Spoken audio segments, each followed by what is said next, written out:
I was standing in the kitchen when it happened, barefoot, knife in my hand, phone pressed between my shoulder and ear. The window was open, rain tapping lightly against the glass. His footsteps should have been louder. "I never loved him," I said quietly.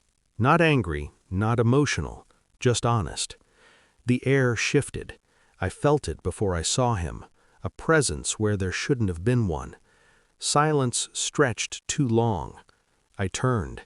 He was standing in the hallway, half-shadowed, eyes fixed on me like I had just confessed to a crime I didn't know was still illegal. The phone slipped from my shoulder and clattered onto the counter. I didn't ask how long he'd been there. I already knew. Long enough. He didn't say my name, didn't shout, didn't move. That was worse. Because men who scream are still trying to understand. Men who go quiet already have. I married him because he was safe, predictable, the kind of man who believed love was built from routines and shared grocery lists. I told myself safety could become desire if I waited long enough. It didn't.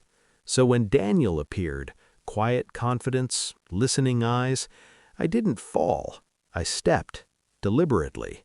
I told myself it was temporary, that no one was getting hurt, but lies age faster than people, and somehow, without planning it, my husband became the only person in the room when the truth slipped out of my mouth. I was going to leave him, I had said into the phone, after everything was settled. Settled. Such a clean word for betrayal. That night he didn't confront me. He made dinner, asked about my day, kissed my forehead like muscle memory.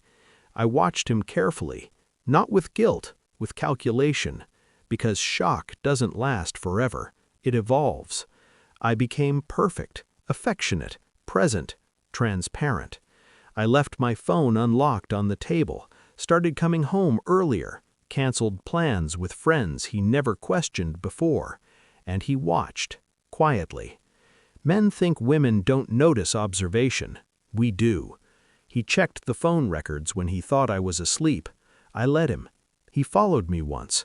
I took a different route just to see if he would. He did. Suspicion hardened him.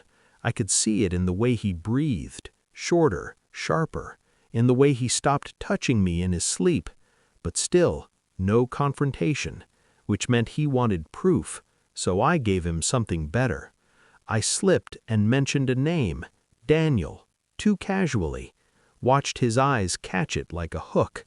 I planted dates, times, inconsistencies small enough to feel accidental, because the cruelest truths are the ones people discover themselves. The results arrived on a Tuesday. I knew because he didn't go to work. He sat at the dining table with a folder in front of him, hands folded like he was waiting for a verdict. I poured coffee, sat across from him. He slid the papers toward me without a word. Phone records, photos, a timeline I could have drawn myself. At the bottom, printed and highlighted, one sentence stood out. Confirmed emotional and physical affair.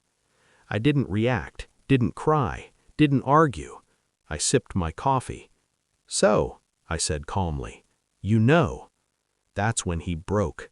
His voice cracked, his hands trembled. "How long?" he asked. I smiled, not kindly. "Long enough for you to stop being surprised." The look on his face wasn't anger, it was humiliation, and that was the moment I took everything back.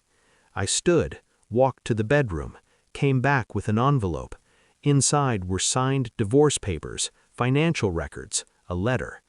"I knew you'd look," I said softly. "I needed you to understand it wasn't a mistake." He stared at the papers like they were written in a language he'd never learned. "You let me think I caught you," he whispered. I leaned closer. "No," I corrected. "I let you prove it." His world collapsed in silence.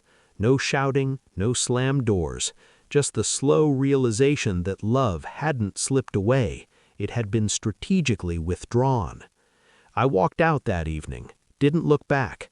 Now, months later, I sometimes replay that moment, Not with regret, with clarity.